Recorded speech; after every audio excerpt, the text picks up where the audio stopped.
Ассаляму алейкум, қайырлы күн баршаңызға. Біздің каналымызға қош келіпсіздер. Бүгінгі видеода сіздермен өте керемет, дәмі аузыңызда еритін рулеттің жасалу жолымен бөлісетін боламын. Міндетті түрде видеоны соңына дейін менімен бірге болыңыздар. Ал ендеше бастайық. Миксермен жұмыртқаның 4 ақуызын көпіргенше миксерлейміз. Видеодағыдай көпіру керек. Содан соң 40 грамм қант салып, әрі қарай миксердің ең қатты оборотында ақуыз ағарып, тұрақты болғанша дейін миксерлейміз. Барлық қажетті ингредиенттерді таразымен өлшеп салыңыздар. Тіпті жұмыртқаларыңызды да өлшеп алуларыңыз қажет. Бұл жерде мен жұмыртқаның S1 категориясын қолдандым. Ал сіздердің жұмыртқаларыңыз бұдан кіші немесе үлкен болса, онда рулетіңіз басқаша шығуы мүмкін. Сондықтан сіздерге бүкіл заттарды өлшеп салуларыңызға кеңес беремін. Бұл өте маңызды. Ингредиенттердің граммдарын осы видеоның астында описание бөлімінде таба аласыздар. Ал енді жұмыртқаның сарысын миксерлейміз. Оған да 40 грамм қант салып, 1-2 минут жақсылап миксерлейміз. Кейін 45 грамм сұйық май құйып, жай араластырып аламыз. Содан соң дайындап қойған ақуызымызды 2 бөліп араластырамыз. Бұл жерде мұқият болыңыздар, массамыз түсіп қалмау үшін ақуызды спатуламен асықпай астынан үстіне қарай ақырын араластыру қажет. Ал енді 53-тен 80 грамм ұнды себеміз. Сіздерге ұнды 2-3 бөліп араластыруға кеңес беремін.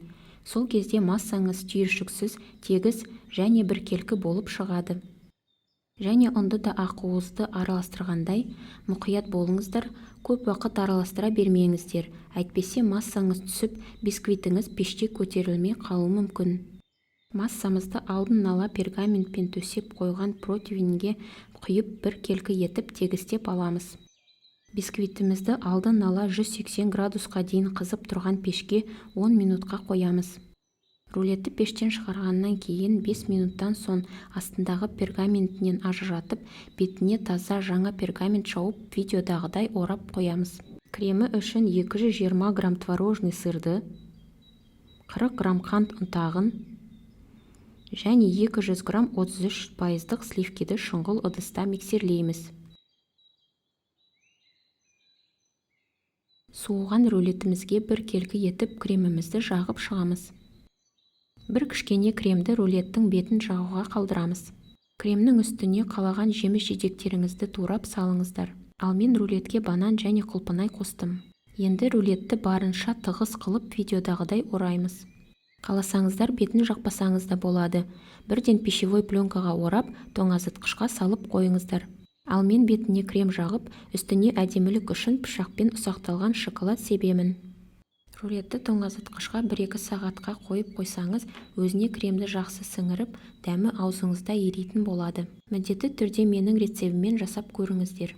Ал видеомыз сіздерге ұнаған болса, лайк басып кетулеріңізді сұраймын. Сіздермен алдағы уақытта көптеген керемет рулеттердің рецептерімен бөлісетін боламын. Оларды жіберіп алмас үшін арнамызға тіркеліп, қоңыраушаны басып қоюға кеңес беремін. Өздеріңіздің ойларыңызды комментарияға жазып кетсеңіздер болады. Барлық сұрақтарыңыз бен тілектеріңізге міндетті түрде жауап беремін.